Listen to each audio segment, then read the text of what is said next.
دربار سلیمان علیہ السلام لگا ہوا ہے۔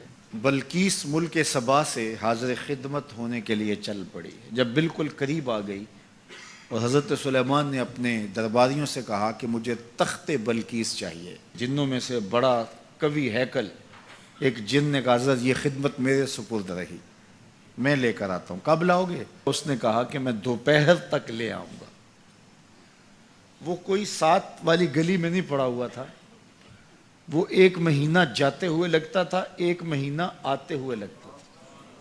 کوئی چھوٹی سی ڈبیا ہو جیب میں ڈال کے لے آنا ہو تو پھر بھی 2 ماہ چاہیے، لیکن وہ تخت 60 ہاتھ چوڑا تھا، 80 ہاتھ لمبا تھا۔ شرن جب ہاتھ کا لفظ بولا جائے کہ اتنے ہاتھ لمبا تو وہ کونی تک ہاتھ ہوتا ہے۔ یہ 1.5 فٹ کا آج کل ہمارا ہاتھ ہے، جب لوگ بڑے ہوتے تو سائز بڑا ہوتا ہوگا، تو بغیر کسی مزاحمت میں اس کو کاٹ کے بھی لانا ہو تو سال چاہیے، لیکن وہاں تو پہلے کھڑے ہیں۔ تو جن نے کہا کہ میں دوپہر تک لے آتا ہوں۔ بہت بڑی پیشکش تھی نا، لیکن حضرت سلیمان نے کہا نہیں، مجھے اس سے بھی پہلے چاہیے۔ شان ہے نا، مجھے اس سے بھی پہلے چاہیے۔ وہ تو آ گئی ہے اور اس کے آنے سے پہلے چاہیے۔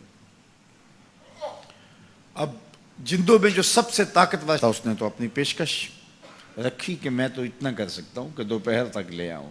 تو ایک شخص کھڑا ہوا جس کے سینے میں کتاب اللہ کا علم تھا، اور وہ آپ کا امتی تھا، آپ کا مقتدی تھا، آپ کا غلام تھا۔ وہ کھڑا ہو گیا اور اس نے پیشکش کی، حضرت یہ ذمہ داری میری رہی، میں لے کے آتا ہوں۔ میاں وہ جن تو دوپہر تک کا وقت دے رہا ہے، تم کتنی دیر میں لاؤ گے؟ آصف بن برخیہ جواب دیتا ہے، انا آتی کا بہی قبل ان یرتد الیک طرفک۔ آپ آنکھ بعد میں جھپکیں گے، تخت پہلے پڑا ہوگا۔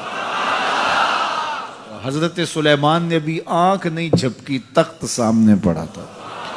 بے ساختہ پکار اٹھے، ھذا من فضل ربی، یہ میرے رب کا فضل ہے۔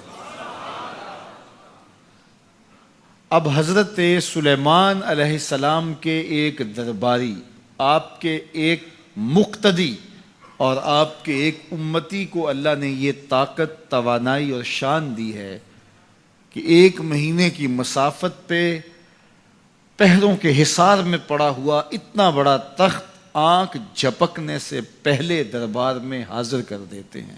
ہیرے اور جواہرات اس تخت کے ساتھ جڑے ہوئے تھے۔ لوگ تو وجود کے تحلیل ہونے کی بات کرتے ہیں، قرآن میں نظیر موجود ہے کہ اس کا ایک موتی بھی نہیں ٹوٹا۔